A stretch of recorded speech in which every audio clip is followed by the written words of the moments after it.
On commence du coup cette première session, donc cette matinée qui s'appelle Piloter votre performance durable.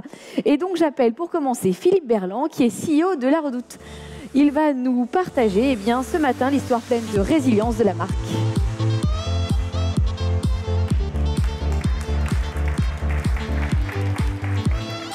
Bonjour à tous. Alors on nous demande souvent comment on a réussi à sauver La Redoute ces dernières années. Et en cherchant la meilleure réponse à ça, on ne peut que se poser une autre question, c'est comment la marque a-t-elle pu résister à travers ces 185 histoires faites de transformation. Au fond, l'entreprise a vécu toute une série de transformations sur ces 185 ans, nées soit de crises majeures qui l'ont poussée à bouger, soit tout simplement d'inspiration opportune au moment où elles se sont produites. Alors, la première d'entre elles, l'acte fondateur, c'est l'inspiration d'agriculteurs prospères du Nord qui, voyant la révolution industrielle arriver, décident de devenir industriels et filateurs de laine. Ils abandonnent complètement l'agriculture. Un premier mouvement très, très violent et très inspirant pour eux. Dans les années 20, au détour de la guerre, La Redoute est incapable de livrer ses clients distributeurs, les petites bonnetteries de province, et donc invente la VPC en mettant des petites annonces dans les journaux. Elle fait partie des pionniers de ce métier-là. Dans les années 50, c'est l'essor du prêt-à-porter qui amène La Redoute à passer de la pelote de laine à des produits finis. Dans les années 60, c'est l'attrait du design pour l'intérieur qui l'amène à passer de l'habillement à la maison. Dans les années 70, ce sont les grèves à répétition dans le service public et en particulier dans la poste qui l'amènent à inventer ce que l'on appelle tous communément maintenant les relais colis. Dans les années 80, voire 70, dès les années 70, l'émergence forte des marques de designers, l'amène à faire des collaborations, à inventer ce modèle des collaborations avec les plus grands designers de ce monde.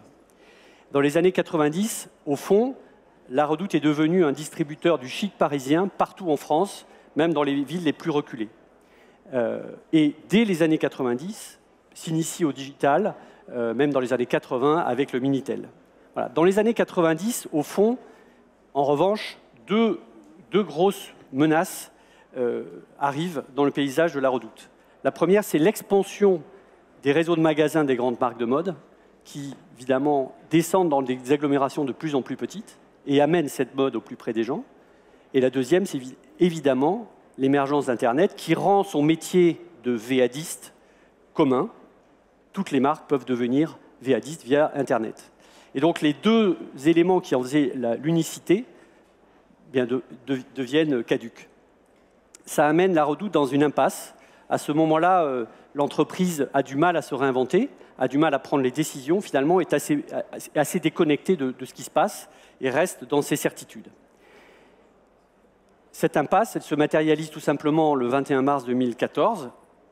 Nous prenons rendez-vous avec l'administrateur judiciaire. Donc, quand on parle de performance durable, sur ces 185 ans, on peut aussi passer par là. L'entreprise est au bord du gouffre. Mais dans ce moment fondateur, finalement, de cette aventure, qu'est-ce que l'on voit? On voit l'énergie d'entrepreneurs qui se met en route. Ce moment rassemble la conviction de quelques-uns qui aiment vraiment l'entreprise et qui n'ont tout simplement pas envie qu'elle meure. Tout part, au fond, de ce facteur d'énergie, de ce facteur de conviction et de cette envie de faire vivre l'entreprise. Mais évidemment, cette énergie n'est rien si on ne la transforme pas en un projet, en un dessin. Et pour cela, on a appelé ça notre coin de ciel bleu. Au fond, quand vous êtes dans une situation très délicate, quand vous vous apprêtez à faire des plans sociaux, à licencier des gens, en tout cas à faire diminuer la taille de l'entreprise, il faut forcément éclairer d'une autre manière le dessin. Et pour créer ce coin de ciel bleu, ce projet, on se plonge dans notre ADN. 180 ans d'histoire, il y a forcément des facteurs de résilience et de performance durable qu'il faut aller rechercher.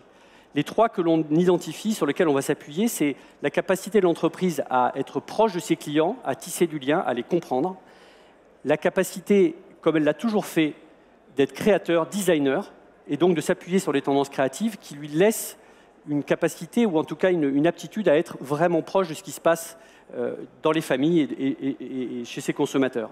Le troisième point, c'est la capacité à être porteur d'influence. Porteur d'influence, ça veut dire bien comprendre l'évolution sociétale et être capable de prendre les bons mouvements, voire d'initier des mouvements, comme par exemple celui de l'émancipation de la femme, lorsque l'entreprise a lancé la première carte bleue qu'une femme pouvait utiliser seule.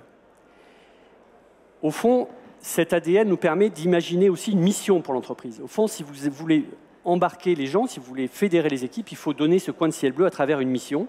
Et au fond, on n'écrit qu'une chose, on écrit la mission, on réécrit, on reformule de manière modernisée la mission que l'entreprise a finalement toujours eue, qui est de servir et d'embellir la vie des familles à travers, évidemment, la constitution d'une offre produit, d'une expérience client irréprochable. Alors, ce coin de ciel bleu, comme je le disais, permet de rassembler de plus en plus de gens. Finalement, ce projet apporte l'adhésion des équipes de plus en plus nombreuses. L'entreprise se remet en mouvement, l'énergie devient positive, on affine nos plans d'action à travers ce que l'on appelle The New Air, ce qui a été notre plan de transformation sur ces 10 dernières années. Une transformation qui a été essentiellement digitale. On a, en premier acte fondateur, on a commencé par arrêter le catalogue, arrêter ce big book qui a toujours été l'objet mythique de la Redoute. Voilà, donc pour revivre, il faut savoir parfois abandonner des choses qui paraissent essentielles. On est passé d'un mode de relation avec nos clients qui était le courrier, la correspondance, la vente par correspondance, c'est un mot très fort. On est passé à un mode digital, puisqu'on a développé le digital et aussi un réseau de magasins. On est passé, dans ces années-là, d'un business qui était essentiellement tourné vers la mode à un business qui s'est beaucoup rééquilibré sur la maison, marché plus résilient, plus stable dans sa croissance, qui nous a permis de rééquilibrer l'entreprise. On est une entreprise qui a toujours été fondée sur des marques propres, du design maison. On l'est toujours, mais on a développé une marketplace. La capacité de la marketplace a été de nous permettre de nous adapter en termes d'offres beaucoup plus rapidement que quand vous le faites avec vos propres collections. Et dans ces dernières années Covid, par exemple, ça a été extrêmement utile. Autre transformation, nous étions très essentiellement France. On a beaucoup développé l'international, là aussi, pour corriger ou pour équilibrer nos risques. On avait une culture de tout faire par nous-mêmes. Je le disais tout à l'heure, quand la poste ne marche pas, on invente un système de distribution. Ça a été vrai aussi beaucoup sur la technologie, sur les solutions que nous avons développées par nous-mêmes. Aujourd'hui, on est beaucoup plus orienté sur être un agrégateur des meilleures solutions du marché. On a de nombreux partenariats depuis ces 10 dernières années avec les best-in-class, comme on dit, Google, Microsoft, Stripe, Miracle, je n'en cite que quelques-uns. Évidemment, l'entreprise s'est reconfigurée. Comme je le disais, on a commencé malheureusement par un plan social qui a amené au départ de beaucoup de gens, sans licenciement réellement. Mais vous voyez que l'entreprise a complètement changé, avec non seulement un changement numérique, mais aussi un changement de profil. On est aujourd'hui beaucoup plus sur des fonctions extrêmement qualifiées, là où nous étions nous avions beaucoup d'effectifs sur des fonctions moins qualifiées. On a aussi, entre-temps, changé l'actionnaire. Nous étions chez PPR, on est devenu entrepreneur indépendant et nous avons été rachetés par la Galeries Lafayette.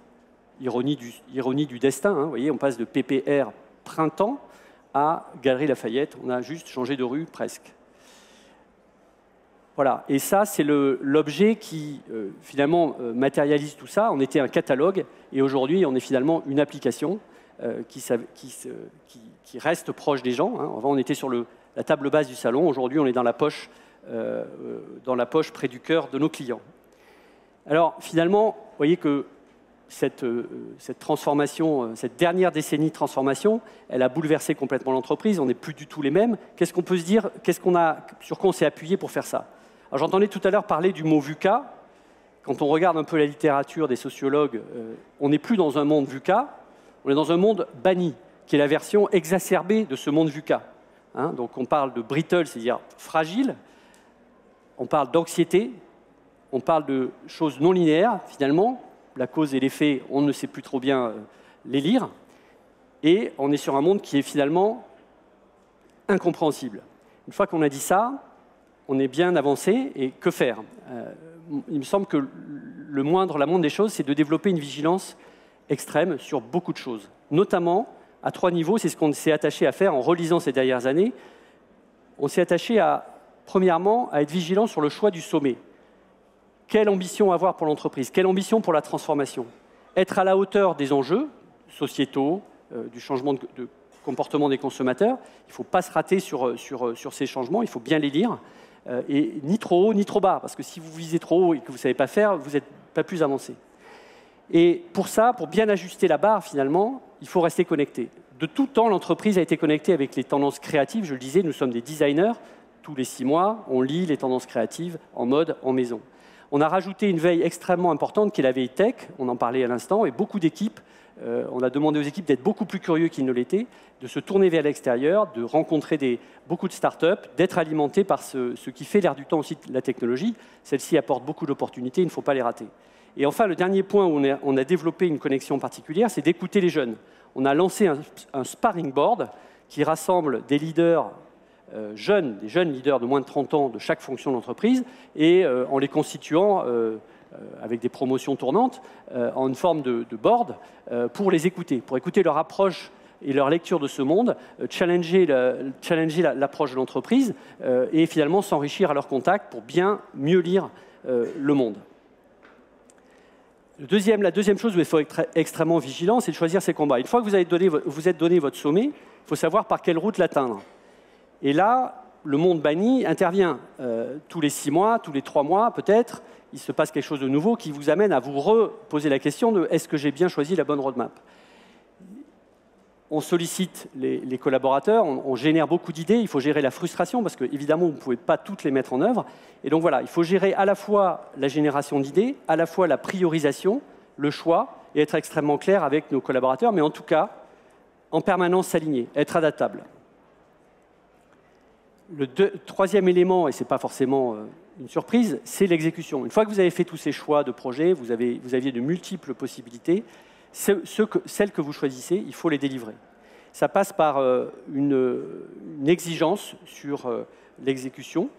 Ça passe par l'exigence sur les talents que vous allez pouvoir recruter. Ça passe par le leadership des managers de terrain. Ça passe par, encore une fois, un niveau d'exigence qui a été rehaussé, tant sur les méthodes que sur l'organisation et encore une fois sur les profils et les équipes. Ça ne veut pas dire tout ça qu'on a tout réussi et on s'est trompé souvent, on a raté souvent aussi, mais l'un dans l'autre, on a réussi à trouver notre route. Et maintenant, forcément, 185 ans d'histoire, on n'a pas du tout le sentiment d'être arrivé du tout. Au contraire, on est en permanence sur l'idée que quelque chose se trame, quelque chose doit être saisi dans ce monde banni et qu'il faut chercher le coup d'après. Et avec quelques images.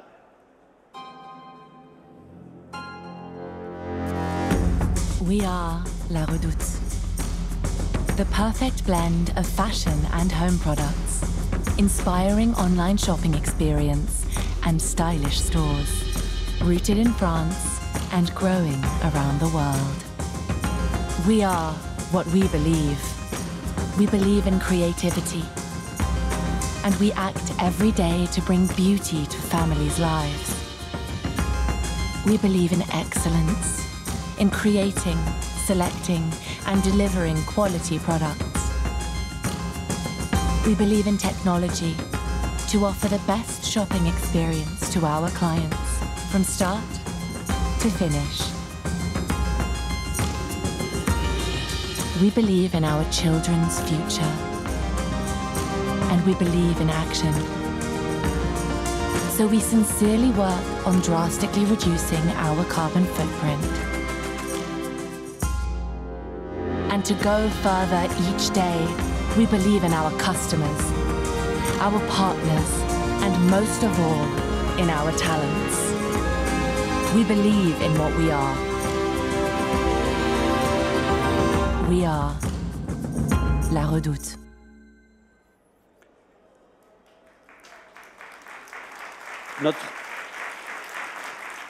La suite pour nous, c'est ce qu'on appelle le perfect blend, la capacité à toujours générer le meilleur assortiment pour nos clients, surtout à leur faire vivre une expérience de plus en plus personnalisée, voire hyper personnalisée. C'est la technologie qui nous invite à aller plus loin encore sur ce thème de la relation avec notre client.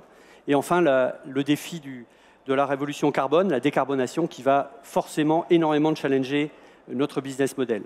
Tous ces défis ont l'avantage de fédérer les équipes, de donner du sens à leur travail tous les jours. Et au fond, je finirai par là, une performance durable, elle est d'abord fondée sur la capacité à engager des talents et à les retenir. Merci beaucoup. Merci beaucoup, Philippe.